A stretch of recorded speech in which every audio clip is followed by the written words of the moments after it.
नमस्कार। राहुल गांधी जिस तरह से इस समय जाति जनगणना, ओबीसी, ईबीसी, पिछड़ा, अति पिछड़ा, दलित, महादलित और अल्पसंख्यक चिल्ला रहे हैं, इनको अपने ही परिवार के इंदिरा गांधी से सुनना चाहिए और सीखना चाहिए। ये बयान सुनिए। असल में मेरा विश्वास जातिवाद में नहीं है। मैं तो चाहूंगी कि ये शब्द हम हटा दें अपने देश से। हम सब अपने को एक माने, इस महान देश के महान नागरिक अपनी कहीं को माने, क्योंकि आज का दिन जब हम उपलब्धियों की तरफ देखते हैं, सफलताओं की तरफ देखते हैं, तो कमजोरी की तरफ भी देखना है। किन बातों ने हमको पीछे रखा? कौन से रोड़े हमारे रास्ते में आए कि हम तेजी से आगे नहीं बढ़ सके? तो हम देखते हैं कि जो सबक आजादी की लड़ाई ने हमें सिखाया था कि केवल एकता और अनुशासन से सफलता प्राप्त हो सकती है। तो राहुल गांधी को अगर लगता है कि ओबीसी, ईबीसी, दलित, पिछड़ा और अल्पसंख्यक करके हम कांग्रेस को आगे बढ़ा लेंगे तो मुबारक हो, लेकिन उन्हीं के परिवार के जो कभी देश के प्रधानमंत्री रह चुकी हैं उनको भी आपने सुन लिया। अब सवाल ये उठता है ना कि जाति जनगणना होना चाहिए या नहीं होना चाहिए।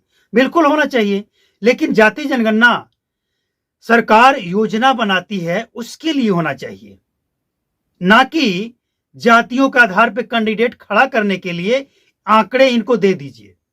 ये उस मंत्रालय को मिलना चाहिए जो मंत्रालय जाति पे आधारित कुछ प्रोग्राम, कुछ योजना बनाता हो। ऐसे नहीं कि सार्वजनिक कर दिए और जिस क्षेत्र में जिस जात का ज्यादा है उस जात का वहां पे कैंडिडेट खड़ा कर दो। तो ये लोग जातियों का फायदा लेने के लिए, राजनीति करने के लिए जाति जनगणना करना चाहते हैं। इनको कोई लेना देना नहीं, ओबीसी, ईबीसी से कोई लेना देना नहीं है। अगर लेना देना होता तो ये 60 साल से राज कर रहे हैं ना भारत देश पे। 60 साल में सबसे ज्यादा इनके ही प्रधानमंत्री रहे देश के अंदर, और फिर भी अगर ओबीसी, ईबीसी, पिछड़ा, अति पिछड़ा, दलित, महादलित, अल्पसंख्यक, गरीब है, सबसे पीछे है, तो इसका जिम्मेवार कौन है? मोदी 11 साल में, और इससे पहले कोई नहीं पूछने वाला है। तो ये जात की राजनीति, जातियों में बांटने की राजनीति बंद होनी चाहिए, वरना जनता जवाब दे रही है और आगे भी देती रहेगी।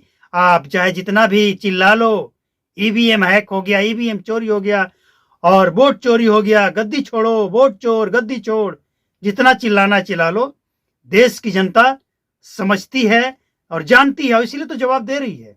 तीसरी बार लगातार दे रही है ना जवाब, आगे भी मिलता रहेगा।